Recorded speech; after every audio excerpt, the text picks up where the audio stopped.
Bienvenidos a Desvendando Noticias. Hoy les traemos un evento que sucedió en la segunda mitad de los 1800 y que obviamente la historia no nos hablará mucho. El evento es llamado la Tormenta Solar de 1859, conocida también como Evento Carrington. Empezaremos con lo que nos dice Wikipedia, lo cual estamos más que claros que quizá no es información veraz 100%. Luego, nos adentraremos a los detalles que logramos encontrar en periódicos y otros sitios en donde el algoritmo de Google puso sus trabas para poder encontrarlos.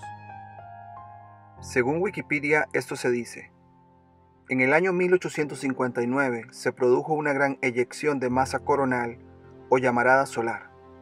A partir del 28 de agosto se observaron auroras que llegaban hasta el norte de Colombia. El pico de intensidad fue el 1 y 2 de septiembre y provocó el fallo de los sistemas de telégrafo en toda Europa y América del Norte. Los primeros indicios de este incidente se detectaron a partir del 28 de agosto de 1859, cuando por toda Norteamérica se vieron auroras boreales. Se vieron intensas cortinas de luz desde Maine hasta Florida. Incluso en Cuba, los capitanes de barco registraron en los cuadernos de la bitácora la aparición de luces cubrizas cerca del cenit. Fue la interacción más violenta que nunca se ha registrado entre la actividad solar y la Tierra. La acción del viento solar sobre la Tierra el año 1859 fue, con diferencia, la más intensa de la que se tiene constancia. El día 28 de agosto aparecieron numerosas manchas solares, y entre los días 28 de agosto y 2 de septiembre se declararon numerosas áreas con llamaradas. El 1 de septiembre el Sol emitió una inmensa llamarada. Solo 17 horas y 40 minutos después, la eyección llegó a la Tierra con partículas de carga magnética muy intensa. El campo magnético terrestre se deformó completamente y esto permitió la entrada de partículas solares hasta la alta atmósfera, donde provocaron extensas auroras boreales e interrupciones en las redes de telégrafo. Según la revista Business Insider, una publicación oficial muy respetada, se dice lo siguiente: los documentos en las oficinas de telégrafo se incendiaron. Incluso con las baterías desconectadas, los operadores descubrieron que la vertiginosa corriente subatómica podía llevar sus mensajes a grandes distancias. Las luces bailaban en el cielo. Después continúa dándonos más detalle del evento. A las 11:18 de la mañana del 1 de septiembre de ese año, el astrónomo inglés Richard Carrington se paró en su observatorio privado, grabando manchas solares en una imagen del Sol proyectada a través de su telescopio en una pequeña pantalla. Dos parches de luz intensamente brillante y blanca estallaron, escribió en su informe. Descripción de una apariencia singular vista en el Sol. Para la revista Monthly Notices of the Royal Astronomical Society. Mi primera impresión fue que, por casualidad, un rayo de luz había penetrado en un agujero en la pantalla unida al cristal de objetos, por el cual la imagen general queda a la sombra, ya que el brillo era completamente igual al de la luz solar directa, él escribió. La mañana siguiente, antes del amanecer, la NASA escribe: los cielos de todo el planeta Tierra estallaron en auroras rojas, verdes y moradas, tan brillantes que los periódicos se podían leer tan fácilmente como a la luz del día. De hecho, auroras impresionantes pulsaban incluso en latitudes tropicales cercanas a Cuba, Bahamas, Jamaica, El Salvador y Hawái. Como pueden ver, el evento se dio a inicios de septiembre de 1859. Sin embargo, el diario Bellows Falls Times del estado de Vermont de Estados Unidos nos menciona lo siguiente con respecto al Sol en enero al principio de ese año. Dice: para aquellos de sus lectores que pueden estar interesados en los fenómenos solares, puede ser gratificante saber que ahora hay dos manchas en el Sol que se pueden ver a simple vista.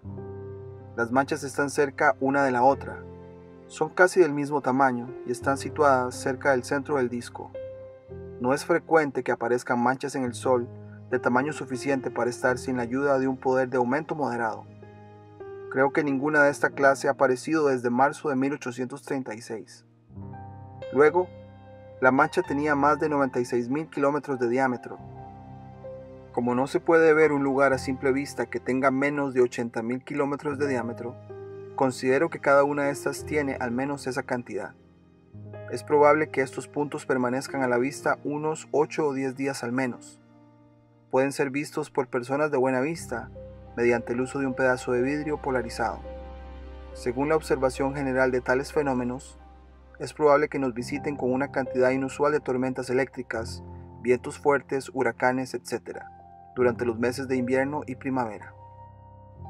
Cabe destacar que pareciera que los periódicos han sido quitados de la base de datos para describir tan importante evento ese año. Para el año 1859 intentamos con varias palabras de búsqueda, como por ejemplo evento Carrington y otros, sin embargo ningún resultado. Con la palabra de búsqueda Electric Storm, solo 8 resultados encontramos. De los 8, 6 son básicamente un copy-paste de la misma nota en diferentes diarios. Y cuando busqué aurora boreal en fechas del 2 de septiembre, un día después del evento, el sitio solo mostró 10 diarios. Se supondría que si el evento fue visto en muchas partes, los diarios lo reportarían al día siguiente. Sin embargo, es interesante notar que muchos diarios disponibles no lo reportaron. Uno de ellos llama la atención por la redacción única. El Evening Star de Washington, D.C. nos cuenta brevemente el 2 de septiembre. Fenómeno atmosférico, telégrafo sobrenatural, aurora boreal. Las espléndidas exhibiciones de aurora boreal el domingo por la noche, además de asombrar a los sublunares despiertos, desconcertaron a los operadores de las diversas líneas telegráficas en gran medida y jugaron al tenis con sus mensajes. Después de luchar contra su sutil oponente atmosférico hasta muy tarde, reconocieron con gracia una derrota mutua y cerraron sus líneas respectivas. Anoche, los cielos exhibieron una apariencia similar y la presencia de una superabundancia de electricidad atmosférica ha sido evidente en todas las líneas que conducen desde esta ciudad hoy. Al encontrar imposible enviar y recibir mensajes correctamente mediante el uso de sus baterías, los operadores, tanto aquí como en Filadelfia, separaron sus conductores de baterías y trabajaron sus líneas, o al menos recibieron señales legibles, solo por la ayuda de la aurora boreal, como mostrará el siguiente despacho del operador. Filadelfia, 2 de septiembre. Algo ocurrió esta mañana, como el asunto del domingo por la noche, la aurora. La línea occidental trabajó con Pittsburgh y desde Nueva York a Pittsburgh sin una partícula de batería en ninguno de los extremos. El profesor Henry del Instituto Smithsoniano estuvo aquí el lunes para hacer consultas sobre el fenómeno del domingo por la noche y tomó las declaraciones de todos los operadores de turno. Parecía muy satisfecho con lo que había aprendido. Operador Oficina Telegráfica Americana. Los operadores de la Oficina Telegráfica Americana en esta ciudad probaron un experimento similar en Washington y Memphis y se encontraron con el mismo éxito. ¿Quién discutirá ahora la teoría de que la aurora boreal es causada por la electricidad? Después de indagar más, un diario en español, La Gaceta de Puerto Rico, nos narra el siguiente acontecimiento en Estambul, o lo que se conocía antes como Constantinopla, del 10 al 14 de septiembre de 1859. Escriben de Constantinopla el 14 de septiembre. Un incendio terrible acaba de devorar más de 1000 casas de Constantinopla. En el barrio de Haskell, habitado por 30 familias israelitas, está edificado como el resto de la ciudad, en anfiteatro. Partiendo del golfo llamado Cuerno de Oro, las casas están situadas unas sobre otras y se elevan hasta las colinas más culminantes que rodean al golfo. En este barrio hay establecidos miles de tiendas y cafés. El viernes 2 de septiembre se oyeron a cosa de las 12 de la noche los gritos lúgubres de Wanjinevar, fuego, gritos que hacen palidecer a todos los habitantes de Constantinopla, porque como casi todas las casas son de madera y tablas pintadas, y luego no están aseguradas, los incendios se propagan con rapidez espantosa y las pérdidas son irreparables.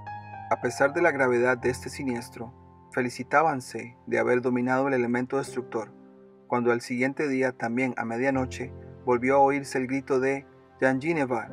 Más de 1000 casas o habitaciones estaban quemándose. Centenares de hombres, mujeres y niños, no hallando asilo en ninguna parte, han tenido que resignarse a buscarlo en las alturas que dominan este barrio. En la colina acampan más de 600 familias, desprovistas de todo, que cuentan más de 1600 niños. En tan tristes circunstancias, consuela ver a algunos hombres generosos convertirse en protectores de tantos infortunados y emplear parte de su fortuna en aliviar tantas miserias. Entre otros, el banquero de esta ciudad, Camondo, apenas tuvo noticia del siniestro, envió a M. Venecioni, secretario, para que distribuyera víveres a estas 600 familias hambrientas y diera socorros en dinero a los pobres vergonzantes. El consistorio y los notables israelitas, convocados por su jefe M. Camondo, se reunieron el miércoles últimos con el objeto de promover una suscripción en favor de los incendiados. La primera suscripción ha producido 150,000 piastras, sobre 5,000 pesos. Tiendo a pensar que hubo un tipo de edición especial para resaltar a los israelitas en todo este sufrimiento. Es interesante que uno de los pocos relatos de incendios de septiembre de 1859, durante el evento Carrington, tenga que resaltar que 30 familias israelitas vivían en el lugar del incendio y que realicen un consistorio, que según el diccionario es consejo directivo de una comunidad religiosa, en este caso israelita. El consistorio con los notables israelitas fue para suscribirse a algo, y supuestamente en favor de los incendiados. La palabra suscripción levanta sospecha de qué tanta ayuda querían proporcionar estas personas. Después de confirmar incendios en el área de Estambul, Turquía, seguimos buscando acerca de incendios en esas fechas cerca de Turquía. Esto nos llevó a pequeñas notas de otro pueblo en Turquía llamado Erzurum y la confirmación de que hubo terremotos previo a los incendios. El 9 de julio de 1859, The Daily Dispatch de Virginia, Estados Unidos, reporta: un terremoto ocurrió en Erzurum el 2 de junio y 1,500 personas se ha dicho que perdieron sus vidas. Luego, el 27 de agosto de 1859, el New York Herald nos habla de terremotos en plural.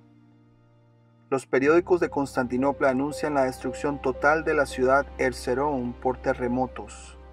Erzurum fue la principal ciudad de Armenia en Turquía asiática, capital de una pashalik, que es una área turca de gobernantes de alto rango, del mismo nombre, en una llanura en Karasu, o rama oeste del Éufrates, a 193 kilómetros de Trebisonda y a 249 kilómetros al oeste del monte Ararat.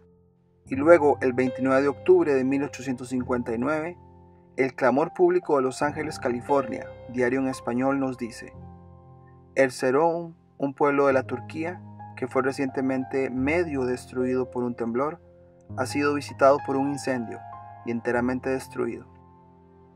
Esta última nota resalta por minimizar lo que estuvo sucediendo. Nótese el usar la palabra temblor en lugar de terremoto, y que este temblor medio destruyó la ciudad. Luego, un incendio visitó. ¿Nos querrán decir algo más? ¿Que los incendios visitan? ¿Que su causa es externa? Me gustaría muchísimo escuchar sus comentarios al respecto. Usando de este pueblo, Erzurum como palabra de búsqueda, nos llevó a un artículo de Thunderbolts Project, que es un grupo que se enfoca en hacer investigaciones con actividad plasmática en el cielo por medio del sol y los relámpagos. Ellos hacen una excelente conexión de todos estos eventos, incluyendo la destrucción de un crucero llamado Royal Charter y otros barcos por la fuerza del mar y los vientos. Parte del artículo que publicaron el 28 de octubre del 2011 dice: solo 2 meses antes se había producido un terremoto masivo en Erzurum, Turquía, de fuerza 9 en la escala de Mercalli. Más de 16,000 personas perecieron. ¿Hubo una conexión extraña entre estos dos eventos? Pero aún más extrañas coincidencias debían seguir. Mientras avanzaba hacia el Canal de la Mancha, todo parecía estar bien, pero cuando llegó al extremo noroeste de Anglesey, el 25 de octubre, el barómetro estaba cayendo. Se aconsejó al capitán, el capitán Thomas Taylor, que se refugiara en el puerto de Holyhead, pero continuó hasta Liverpool. Durante la noche de octubre, los vientos se elevaron a la fuerza del huracán categoría 12 a más de 160 km por hora, en lo que se conoció como el vendaval del Royal Charter. Su dirección cambió de este a noreste, conduciendo el barco hacia la costa de Anglesey. A las 11 p.m. ancló, pero a la 1:30 am del 26 de octubre, la cadena del ancla del puerto se rompió, seguida rápidamente por el estribor. A pesar de cortar los mástiles para reducir la resistencia del viento, el Royal Charter fue conducido hacia la costa, con las máquinas de vapor incapaces de avanzar contra la tormenta. El barco inicialmente aterrizó en un banco de arena, pero a primera hora de la mañana la marea creciente la llevó a las rocas. Golpeado contra las rocas por enormes olas azotadas por vientos de más de 160 km por hora, se rompió rápidamente. La mayoría de los pasajeros y la tripulación, un total de más de 450 personas, murieron. Muchos de ellos murieron al ser golpeados contra las rocas por las olas en lugar de ahogarse. Otros se ahogaron, agobiados por los cinturones de oro que llevaban alrededor del cuerpo. Los sobrevivientes, 21 pasajeros y 18 miembros de la tripulación, eran todos hombres, sin mujeres ni niños salvados. La tormenta del Royal Charter fue la peor de todo el siglo XIX, con un total de 133 barcos hundidos durante la tormenta. El número de muertos fue de alrededor de 800. ¿Qué había causado esta tormenta gigante sin precedentes? Creo que podemos mirar a otro evento que nos muestra precisamente de dónde viene nuestro clima. En los cielos, la tormenta solar de 1859, también conocida como el evento Carrington, fue la tormenta solar más poderosa en la historia registrada.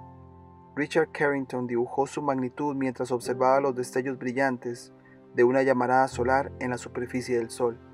Este fue el mismo evento que causó la interrupción de los telégrafos, el resplandor extremo de la aurora austral, los terremotos en Turquía y finalmente la mega tormenta del Royal Charter.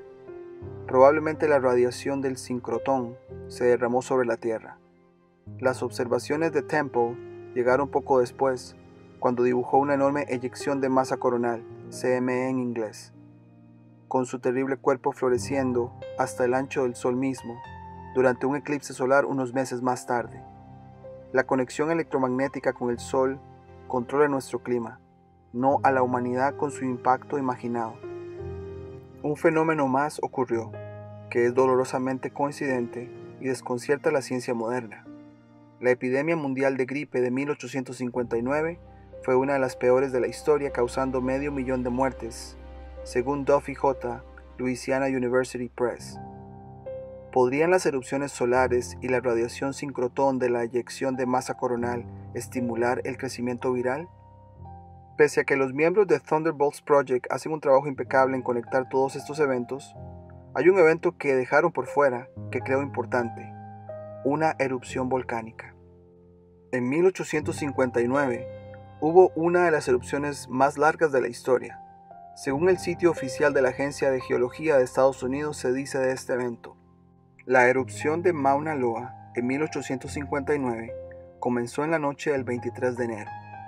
Luego de una breve erupción en la cumbre, se produjo un brote en el flanco noroeste de Mauna Loa a una altura de 3.380 metros. La erupción finalmente destruyó un pueblo costero y estanques de peces en Wananali y Kiholo, en la costa oeste de la isla. Esta erupción es notable por varias razones. Es la erupción más voluminosa en el periodo posterior al contacto y produjo un flujo de lava de 52 kilómetros de largo, el más largo del estado. La erupción duró aproximadamente 300 días, la segunda más larga de todas las erupciones de Mauna Loa desde la llegada de los europeos a Hawái. Además, es una de las dos erupciones históricas de respiraderos radiales en los flancos noroeste y oeste de Mauna Loa. La otra erupción radial ocurrió en 1877. Si nos basamos en la historia oficial, no cabe duda que el año 1859 fue un año de eventos catastróficos que al parecer han sido esparcidos en los registros sin ninguna relación alguna. Sin embargo, no hay duda que hay una conexión enorme y que podría estar ligada a la actividad solar reportada en ese año. A manera de resumen, acá los eventos una vez más. En enero de 1859 se observaron manchas en el Sol y se dio advertencia. De igual manera, el volcán Mauna Loa inicia su erupción que continuaría por 300 días. Terremotos a inicios de junio en Turquía y probablemente en otras partes del mundo. El 2 de septiembre oficialmente es cuando se observa la eyección de masa coronal del Sol hacia la Tierra, y ese preciso día hay un incendio en Turquía que destruye una ciudad que ya había sido media destruida por un movimiento sísmico. Ese mismo día se estrella el Royal Charter y más de 100 barcos se hunden, dejando cerca de 1000 personas sin vida por la fuerza del mar y los vientos. Seguidamente empieza una epidemia de fiebre amarilla que dejaría 500.000 de personas muertas, según cifras oficiales. El invierno al final de ese año sería uno de los más severos en el hemisferio norte. Sin embargo, lo que nos encontramos en los periódicos de la época es el lado bonito de la historia, que es el espectáculo de la aurora boreal y cómo afectó solamente los sistemas de telégrafos. No hay duda que estos eventos tienen algo en común y que apuntan al Sol, ese orbe que tiene influencia cercana a la Tierra, probablemente porque no está a millones de kilómetros como la ciencia oficial nos hace creer. También es importante mencionar que los años antes y después de este año describen un tiempo más extenso de eventos que sugieren un desbalance en la Tierra. Por ejemplo, en 1852 la historia oficial reporta una epidemia de fiebre amarilla en Buenos Aires, a la que llamaron vómito negro. En 1858 vuelve la epidemia a golpear Buenos Aires, junto con Montevideo. La misma fiebre amarilla tiene epidemias en Bermuda, Nueva Zelanda y New Orleans en Estados Unidos en esos años anteriores también. Es interesante que las epidemias siguen golpeando varias partes del mundo después de ese año también. En Buenos Aires se reporta la epidemia de fiebre amarilla más fuerte, en 1871 por ejemplo. Los insto a hacer búsquedas de la correlación de esta llamada fiebre amarilla antes y después de 1859 en sus respectivos países. Como punto final, ¿qué creen ustedes que realmente sucedió? ¿Qué nos están ocultando de este evento? ¿Hay eventos de terremotos o incendios cercanos a este año en sus países? Por ejemplo, en Costa Rica, de donde soy, se nos cuenta una historia de un soldado heroico que con una antorcha logra quemar una edificación donde estaba el bando enemigo en 1856, 3 años antes de este evento. Estoy empezando a sospechar que la fuerza natural de nuestra tierra se encubre con historia fabricada. Les agradeceré muchísimo sus comentarios al respecto. Haremos una segunda parte de este video de un fenómeno o evento similar en 1921, 3 años después del inicio de la pandemia de la fiebre española, por cierto. Según los reportes, el sistema de comunicaciones y de trenes se paralizó por la tormenta solar. Por ahora sería todo, y nos vemos en la segunda parte. Si te gustó el contenido del canal, no olvides suscribirte, darle campanita para notificaciones, comentar, compartir o darle me gusta. Hasta la próxima.